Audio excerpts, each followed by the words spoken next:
laawol kisal ko laawol peewal e ɓantal nelaɗo ma rampage ɗo nelaɗo sina yettongol ɓangina yo Allah waɗo heeɗi ɓen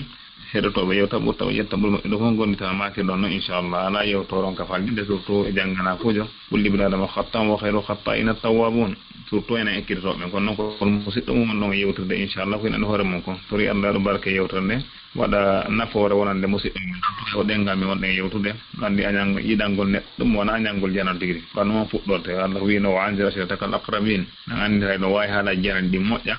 yewti yewtere nde ka pulal ko fiyo musidɓe men ɓe fof heɗito hara alhamdulillah ko ɗum fuɗɗorte siyaja noon inchallahu taala tori Allah heeɗiɓe fof nafitoro yewtere nde yetti kay mawdu on ɗo mo himma sengo sunare ala no makirɗo no hay annabaɓe heeɓi sunare wona enen heddoto vraiment ko ha ɗon ƴetti exemple ji ɗi fof e kadi on holli yewtere nde kala mo nde arde haray lekki mum no woodi haray ko ɗum yimɓen tora inchallah yadto ka lekki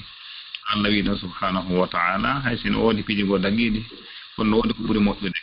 haray ko nelaɗo sallallahu alaihi wasallam janni kon on joofi kay defte ɗe fof hayre jogon hisnul muslim duwaji ɗi addu ɗon ɗin on tigo joopani ko yimɓe mo tindiniɓe ko ha ɗo neɗɗo wawani musidɗo mum nam assalamu aleykum ɓeɓe numéro mum sakkitori ko 82 fofo assalamu aleykum waaleykum salam wa rahmatullah o ñolle jam mire jan kan enen ko jangal makam assalamu aleykum ustad waaleykum salam wa rahmatullah awa albarka bo yewtere nde on jarama yo Allah waɗan on joddi aljanna waɗa men nani jaɓe allahumma amin ya rab awa min question an on ɗo ko na ko yowodiri e fii ko yewti ɗon kon ɗo on acce hakke eyi mi faala on landagol ɗo ɗum wono si tawi woni goɗɗo waɗiɗo haaju jooni wono hara si ko musidɗo ma ni ma hay so tawina musidɗo ma hara ko fii jombere haaju wonɗo woode kono hara ko musique ɗoɗe wadde ka haaju toon jooni noon ɓe inna ko yo a wallite ɓe defugol ngol ma wallitoraaɓe piiwoygono toon est ce que si tawi woni haray a wallitike ɓe haray hiɗa mari bakkatu e mum hay si tawi an a yahata ko woni wo ko wallitorɗaaɓe ma ɗum goɗɗo bo yahowo toon voilà haray on acca hakke masala on ɗon ko masala o yaltata e nder geɓe ɗiɗi geɓal aranal imma hara ono wallotonɓe kon ko kasal masalan si ɓe inno joni wono ƴettuna ɓon jimbeeru ma sen musique ma ɗuma ma imma onon ko wonnon ɗo wallude ko fii yimɓe julɓe ɓen ko ñaama ko ɗum ɗo ko imma ballal ngal ko fii kasal ka amete to ma ko fii wallitagol fii ko tawata ko julɓe ɓen ñaaman si woni tawi tigi tigi on onon ko wonnon ɓe wallude kon ko fii wonno defugol fii ñaameteeji ma sifa piiji tigi tigi dagiiɗi waɗugol ɗi ɗin ɗon ñaawore muɗum fiiɓe amoya kiikiiɗe onon kon harmona on dadi noon ko honɗum al aslu fil asya'i al ibaha lasili on e piiji ɗin ko hiɗi dagi fannama araali goɗɗum wi'i ɗum ɗo no harmi donc lasili on e ndefu ko hingu dagi madama ko julɗo woni e jombude julɗo haray onon koye moƴƴin tun anni inchallah iɗo wallorde lillah haray kadi hara hiɓe renti e mon onon kala ko yowndiri e ka fijeteɗon on tawaka wallonɓe fiwano ndefu ɗum noon heɓe baraji ɓer ñamoɓe ɓen amma noon si tawi ɓeyni noon ko wonni joni yawgol adda wano jimbeji ɗin ma parugol sal on harɗon felliti ɗo ko fiika ame tun e sifa ɗin ɗon piiji haray ɗum ɗon golle ɗen hiɗon tawa on sanga on heɓay bakkatu berko golluɗon ka Allah yeddeteɗon donc haray ko sifa wano noon no ittintine e muɗum no serti kadi salon piiji ɗiɗi si tawi salon hay si yimmete ame gimi harmuɗi kono ko ka rewɓe tu yaata ɗum ko ka feere si tawi gimi ɗin ɗi harmi tawi kadi worɓe e rewɓe fof jillodiray ko ɗon ɗum ɓuri harmude kadi 100%. donc haray ɗon ko onon darata par rapport e feera on no woniri ɗon ko honɗum gasto wadde toon golle moɗon kono kan haray dambugal ngal haray no yamirayo julɗo wallito musidɗo muɗum julɗo haray ko ɗum ɗon tigi tigi on ɓuri yaadude e maqasidu sharia on ka pooɗugol nafaji ɗin duña lorraji ɗin wiyata fii tum ɓe inni joni amorte ɗon kiikiiɗe haray en harminayi hay yahugol walla ɓe defugol la haray e yahaadi yaadu islam on wallahu alam awa jasakumullahu khairan awa albarka buyo jarama yo Allah yoɓ on joddi aljanna allahumma amina nam nene Issatou Diallo assalamu aleykum. Waaleykum salam wa usane no jenti on ɗon. Assalamu alaikum Samba. Wa alaikum salam wa rahmatullah. Ajen o manke tunala ton. Alhamdulillah. Be ngol ton fono e jam kono. Alhamdulillah. Be ngureji mon ngono kanna jam. Yettude Allah boyi alhamdulillah tana wala sukaɓe kono ɓe fof ɓe jam ɗo humpitade kadi ɓe ala ɗon ɓe. Alhamdulillah. Awa Allah jaram bismillah. Mashallah albarka aray mako ngabama moƴƴani ko kafe ganduɗa ɗum mannade hakke noon ko aden hawjetno. Aray langal on yapato koko aray na ko yowiti e ko mako ɗon ɗo ko. Aray min komi faala landagol on ko minanta ɗin suratul fili ko amu fili sanganelaɗo mangen Muhammadun sallallahu alaihi wasallam jibina. E joni noon eɗen faami kadi alqur'ana on koye maɓɓe tippina ko ɗon mi ronki faamde sono kala faade landagol ɗum kono arata ka wonki hande alhamdulillah. Understand? Mi faami yani ko non woniri no tabiti wondema anna nabiyya sallallahu alayhi wa sallam wulida ba'da amul fil bi amain fima haqqaqahu الشيخ عبد الرحمن المبارك فوري في كتابه الرهيق المختوم. هراي شيخو جميعا jeyaɗo e cheikhuɓe winduɓe tarih ko laba fota deftere ino wiya rahikul mahtum ide wiya kala wawɗo janngude seeɗa no hani janngugol nden ka sira donc ceernojo walli fiiɗo nden ko indi en jeweteɗon cheikh abdourahman al moubarak fouri a salafi al hindi imo yewti ɗo wonde manniraɗo allah sallah sallam koɓe jibina ko baada amul fil bi amain ɓaawo hitande ñiiɓi ɗin feƴƴi duuɓi ɗiɗi donc ɗon anndi qur'an inde sendi e pecce min haysu zaman kono woni ɗum sengo ka zaman hinde felliti hinde wooli fii ko feƴƴi e fii ko fewndi e fii ko arata donc wono yewtugol mayre fii ashabul fiil ko fii ko feƴƴi allah anniti annelaaɗo wiimo alam tara kayfa faala rabbuka bi ashabil fiil ene a yaali ko allah waɗi kon eɓe yimɓe ñiiɓi arnoɓe faala bonnugol kaaba o abrahat al ashram e groupe mum on alam yejal keedon fi tadlil allah wi min bonnano pewje maɓɓe ɗen wasal alayhim taron albabil tarmihim bijatin min sijjin fajalum ka asfin makul awa ko anndingol ma ɗo annelaaɗo allah danduɗo suudu ndun ɗon ko dandete yettina l'islamu hakada donc haray mi annda si yaadi e ko faalɗon anndude kon fi qur'ana on ko jippiga ko annelaaɗo naam nde sifi ko feƴƴi kon e amul fiil. Ok, famike albarka yalla waɗa on joddi aljanna. Assalamu aleykum. Naam dan udditande hikki ɓen ɗo inchallah. Naam assalamu aleykum ɓe natirɓe ɗo email hajja fatima. Assalamu aleykum. Aleykum salam. Jantum usayno jenti on ɗo. Assalamu aleykum wa rahmatullahi wa barakatuh. Wa aleykum salam wa rahmatullahi taala wa barakatuh. Jarama yallah jalla waɗi joddi aljanna barke yewtere nde. Allahumma amin ya rabbal alamin. Yara mi faala olla andade min na ko yewiti e yewtere mon nden ɗo. Haya ko fii o ko ɓen yimɓe hajjanta ni wona feƴƴinɓe mi faala andude so tawi hara exemple so goɗɗo hajjaniɗo feƴƴinɗo si tawi o aywa siko kanko hajjoyi. Jeyi. haray en wettorilan nangal inchallah haray awalan ko fameten kalislam haray piiji ɗin ko won ton ko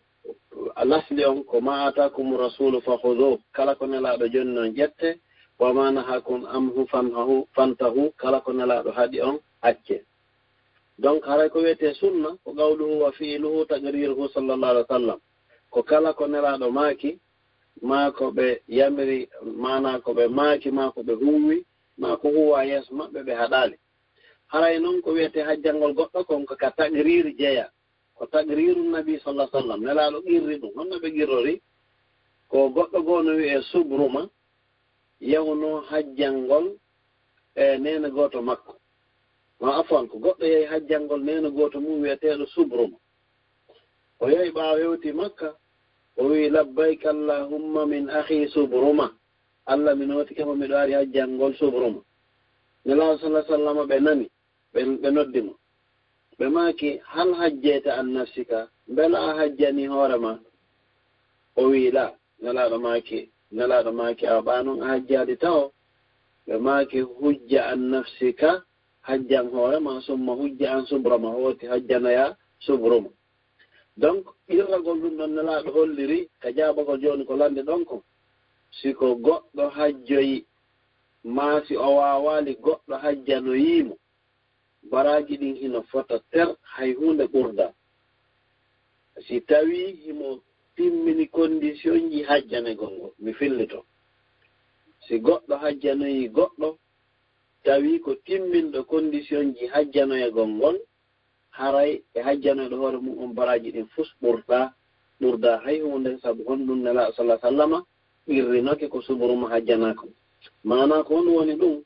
haray goɗɗo fiyo goɗɗo hajjanoye yaade condition koye tawan a wata yande hoorema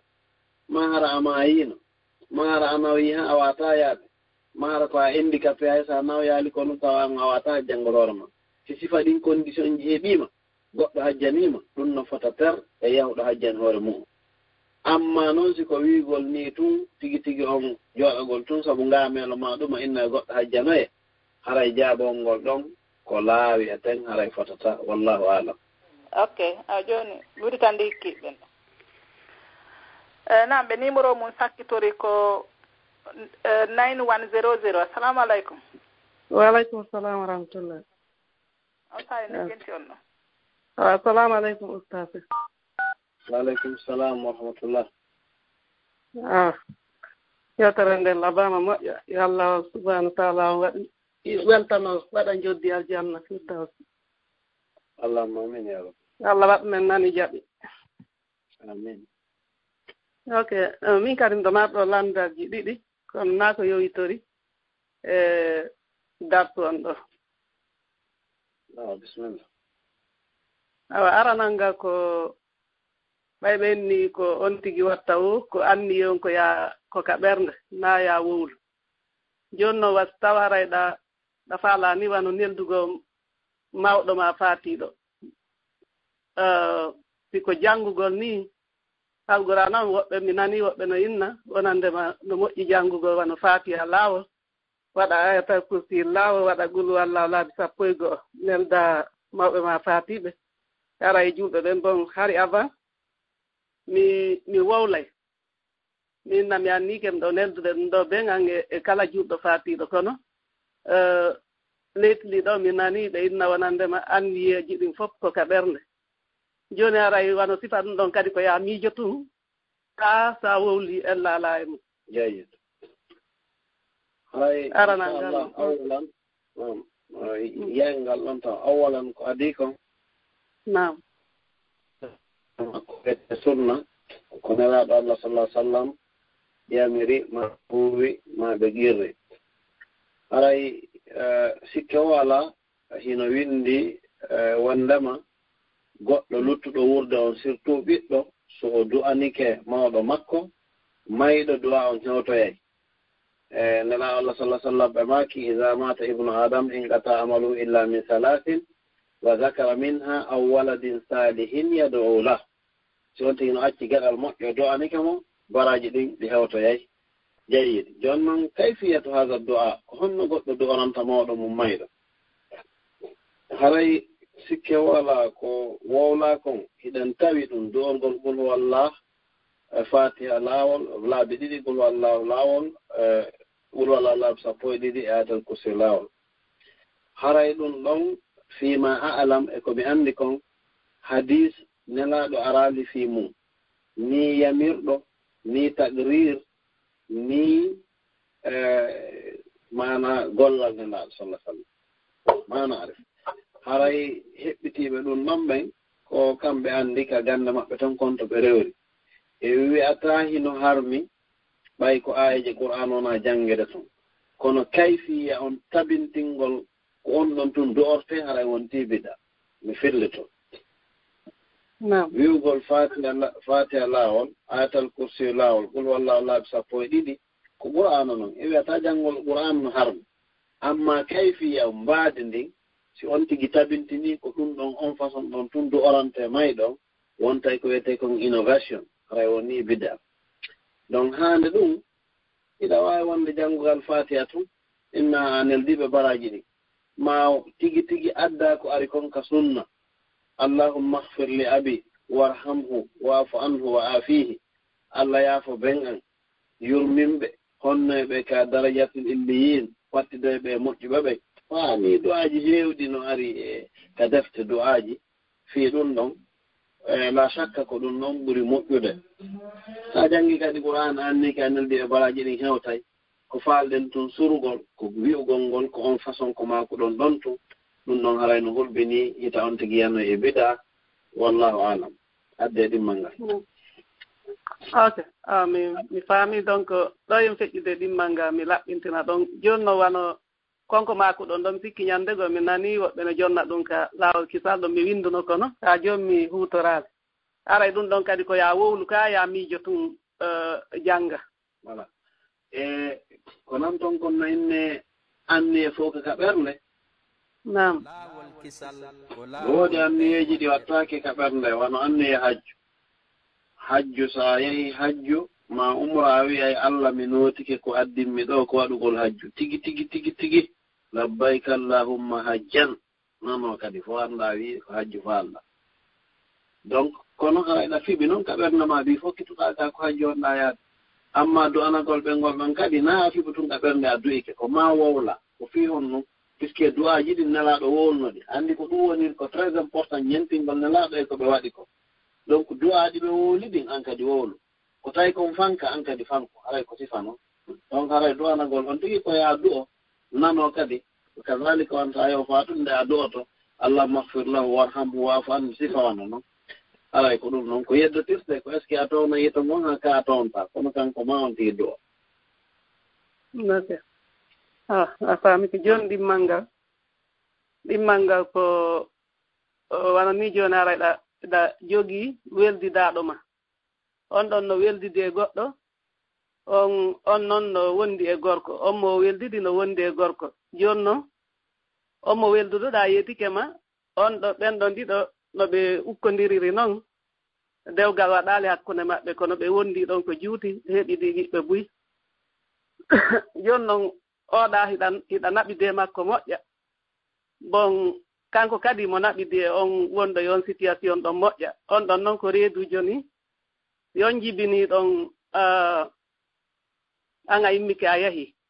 ma ɗum a naɓi goɗɗum e fii on boobo ɗon haray bakkatuno toon ka haray alana on tigi taw haray ɗon faami fiimu laɓɓal ngal faami ko jazakumullahu khairan haray inchallah mi yenna hajja ñippemɓe ɓe ƴetti bik ɓe winnangal ɗon ñande docteur wuri naati o inchallah ɓe hewtnono hemɓe jazakumullahu khairan feƴƴat nam awa toon joni on jarama boyi Allah walan ɗo windu baraji ɗi waɗa joddi aljanna amin ya allahumma amin assalamu aleykum wa rahmatullah aleykum salam wa rahmatullah joni mi udditande hikkiɓɓen ɗam nam ɓe natiri ɓe ɗo email no windi Mouhamadou Dramé assalamu aleykum waleykum salam wa rahmatullahi on jaram nala toon janta alhamdulillah usayi no jenti on ɗon ok assalamu aleykum oustaz waaleykum salam wa rahmatullahi taala wa barakatu awa on jarama geyi vraiment yewtere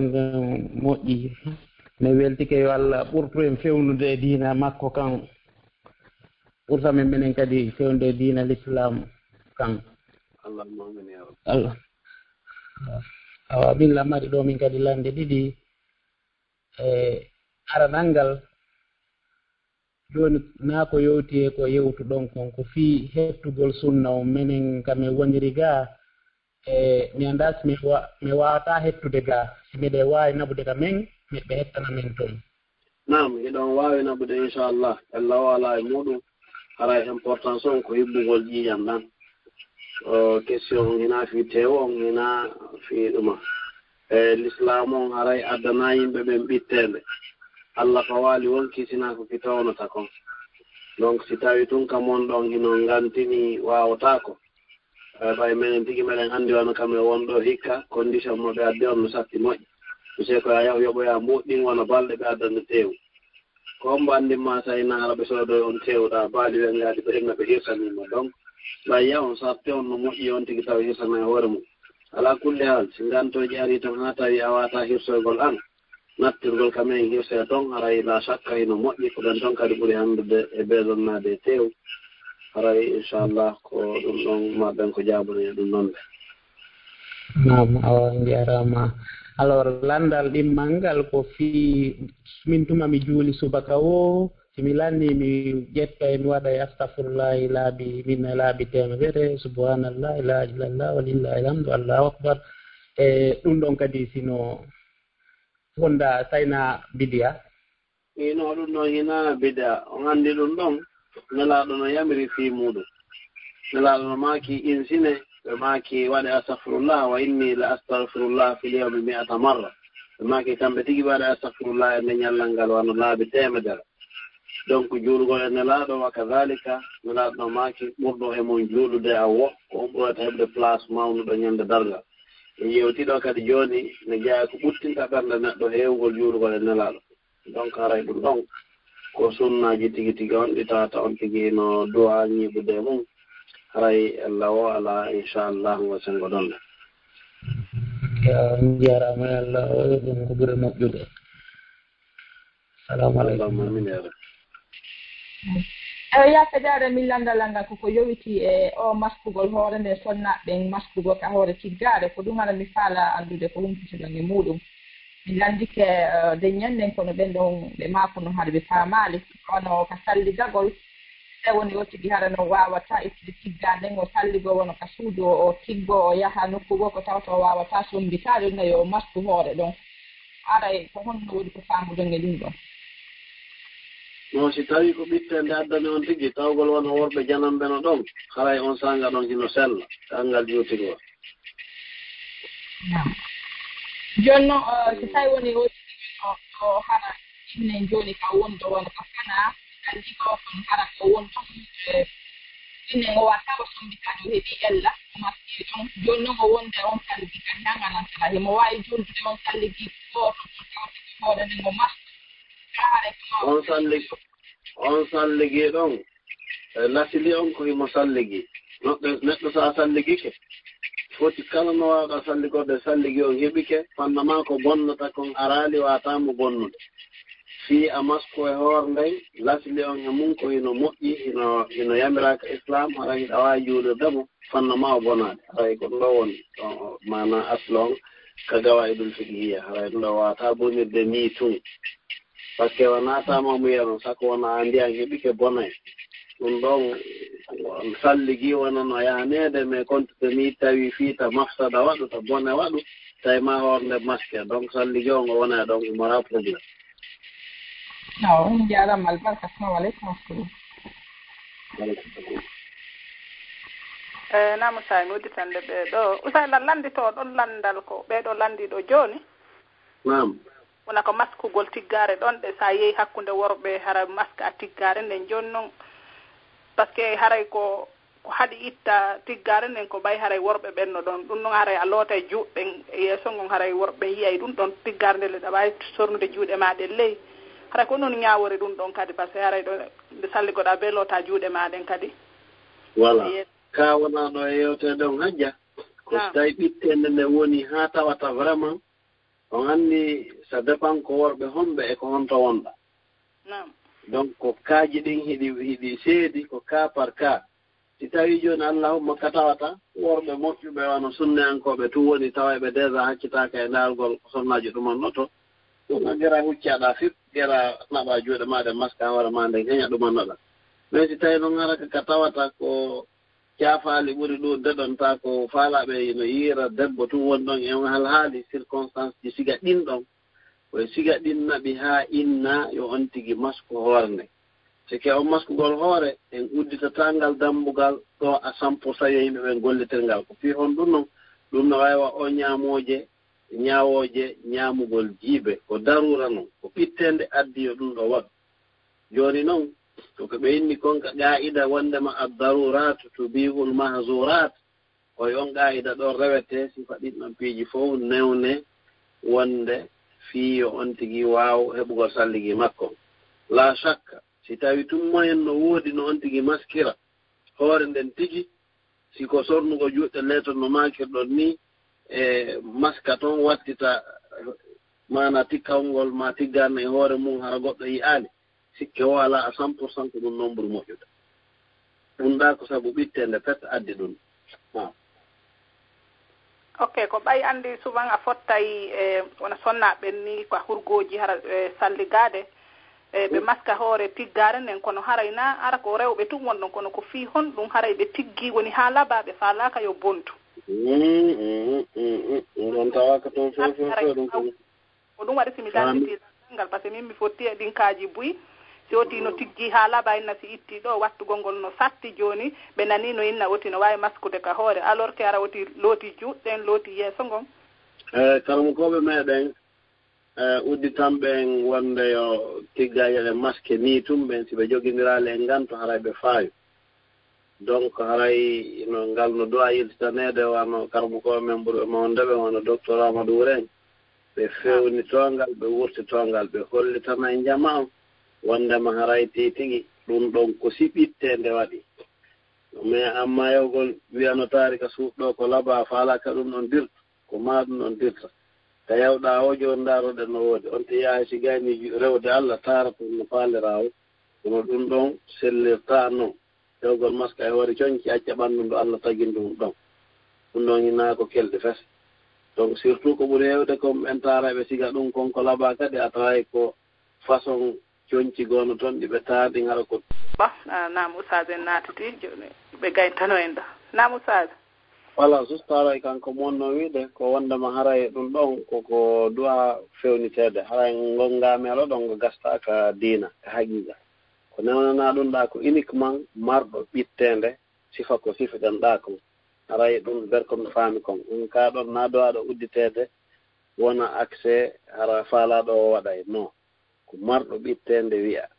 donc amma wongol fiino huuli ittugol ko taari kon fiino laaɓa ɗum jeyaka e ɓittende fes ɗum ɗon sellata few e ɓer min komi faami kon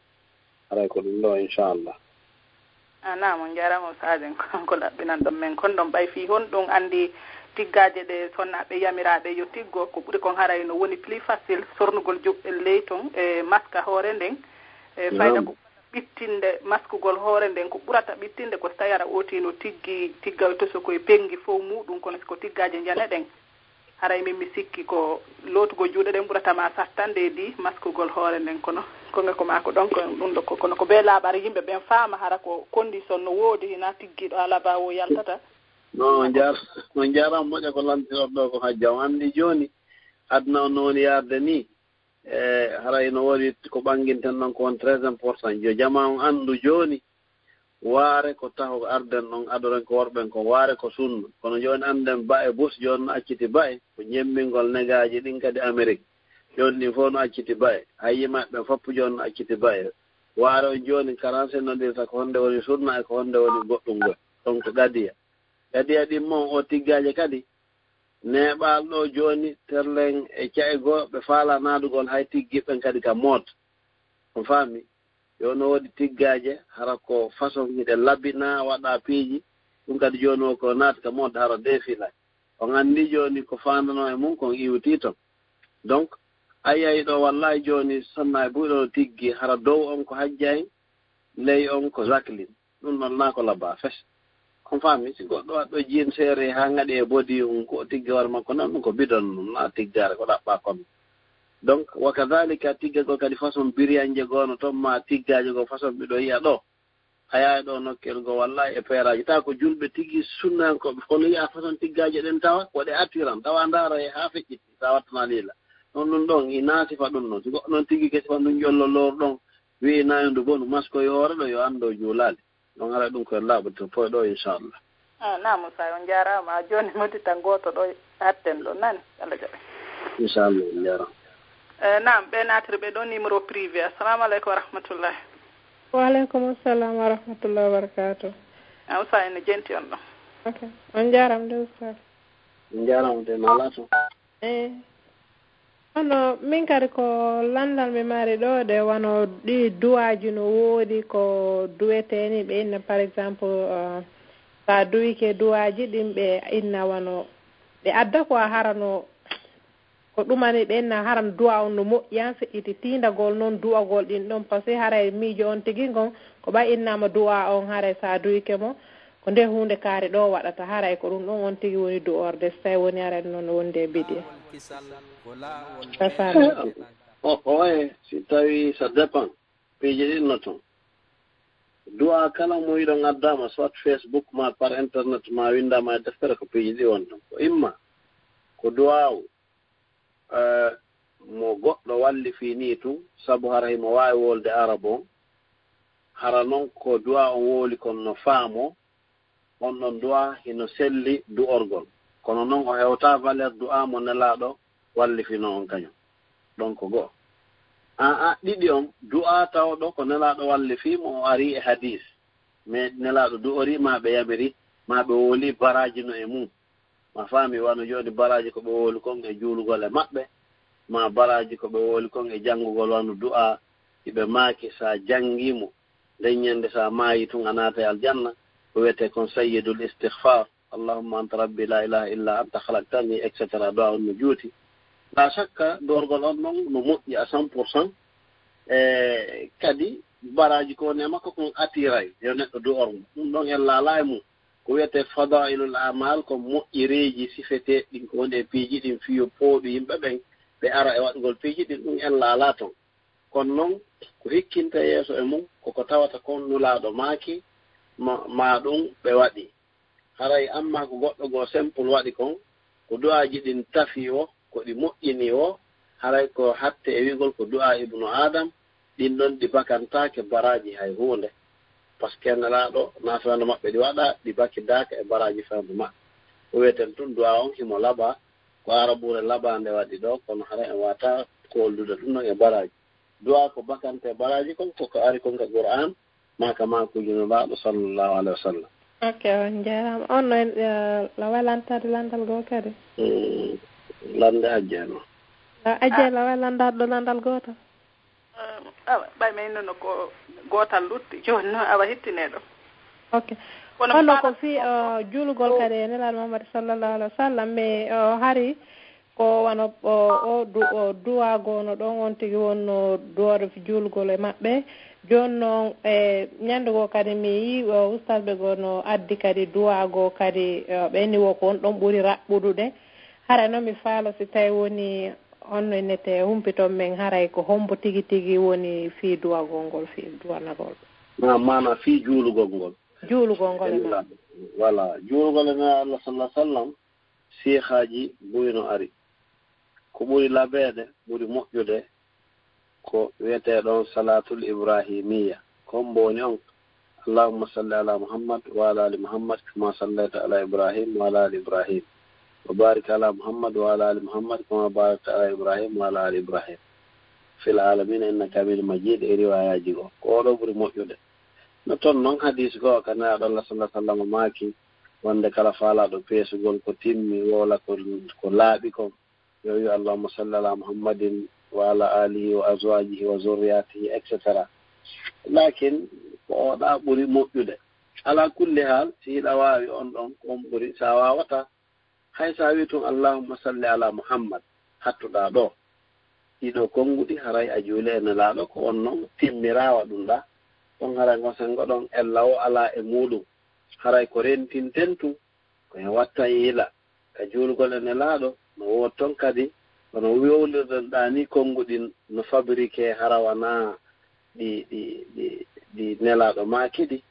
donc kazalika no woodi façon juulgol e nelaɗo ko wiyete kon salatul fatihi woɓɓe falje wiya salatul fatiha allahumma salli ala sayyidina muhammadin al-fatihi lima ukhliqa wal khatim donc ɗum ɗon haray e no juulirede mum nelaɗo kono arali e maku nelaɗo e hadis e nder ko annduɗen kon wa kadalika no wotton wiyeteɗo salatul nariya ma salatul basisa ɗin ɗon fof ɗi arali e maku nelaɗo e pour talle ɗi windana e defte baraji guy bakindira e mum kono haray ɗum ɗon fof windaki ka makuji nelaɗo selluɗi donc ma wano salatu wiyeteɗon jawharatul kamal donc aray ɗin ɗon fof windaka ka defte selluɗe donc aray ko ɗum waɗi si précise ɗen salatul ibrahimiya on kon ɗo woni fottaɗo e mum on ɗon hino selli inchallah jarama barka lokku baraji jaram ba jazakumullah khair namo saade min ni koko landal aranan ko adi landade ko ndaw saade wonde manna haray ay du'aaji buyɓe innama sa duyka heɓay ɗi baraji ɗo ɓayandi du'aaji goo kadi no ara wona ka Facebook ji ɓe inna sa woodi ɗum ɗo a wonay ndeññande ñallal ngal a heɓay bonne nouvelle suka ɗin ɗon piiji ɗum ɗon ko sama kala noon ina goonga min tigi miɗo yiya ɗum wonta ko Facebook ɓe inna ma sa feƴƴiɗa wolaade a heɓay malheur ɗon ko fenande noon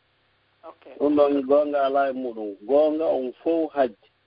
si goɗɗo faalaka heɓude probléme o faalaka ko hattu ka nelaaɗo hatti ɗon e ka ɓe tindini ɗon piiji ɗin kal islam ko simple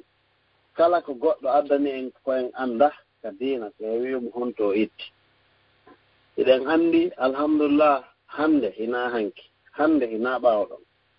defte sunna anndaaɗe ɗen ber maakuuji nelaaɗo ɗiɓe maaki ɗin fii mum hino annda wono kala ko wiyete hadis nelaaɗo ko fop wallahi on accaki ha jang kala ko wiyete maako nelaaɗo goɗɗo hina de hay julɗo keefeero imo ƴetti fof répertorie waɗi e deftere woto kala ko wiyete nelaaɗo maaki kon ɗon ino wiye Wittinsk ko hollandejo o maayino donc ko goɗɗo no wiye docteur Fouad Abdoul Baqi wallitimo ɓe moƴƴini deftere inde wiye al-mu'jamul mufaharas li alfazi sunna nabawiya kala maako nelaaɗo fottuno nder deftere wotere mujalladuji guluji donc hannde rondo mi juññani accino alaa ko hadis o mo goɗɗo wolata ɗaɓɓite o ronke yiyeede ala minute amduto kisan ɗum ɗo est ce que ko sirnelaaɗo ma kiikaaɓe ma kaaɓe donc haray ɗayne gasata l'islam o kala faalaaɗo wurgol l'islam laaɓuɗo on hatta ka nelaaɗo hatti ɗon jogoo ko wiyetee kon aqida sahiha ɗum no weli fi hannde haa maayi probléme hunde alaa toon si goɗɗo addi ɗo du'a ma wii ɗum ɗo jannguɗo o heɓay mal bonheur y a pas de probléme ko wiyeten ma ayna dalil min ayna laka hadal kalam honto ittuɗaa ko bonaniyoɗaa o addamo o itte on emo o nanniri on sen tawi laaɓi foy ino iwri ka wonde e ƴiyal en jogitike sen tawi laaɓa ma kelɗa ma kanka ɗo o nano en jontimo kanka ɗo natta ka o ittirton ko ni woni l'islam on ko jogorte haray inchallah wallahu alam namo saade moode min weltike fota min torki allah Allah lan ɗon weltano on haray Allah yoɓɓum ko ɓuri e moƴƴude e haray Allah jemmaki ala on salminde ɗo lan jonude ɓe ɗo inchallah assalamu aleykum wa rahmatullahi taala wa barakatuh wa aleykum salam wa rahmatullahi alaji sayid on manque tana wala toon ala e mo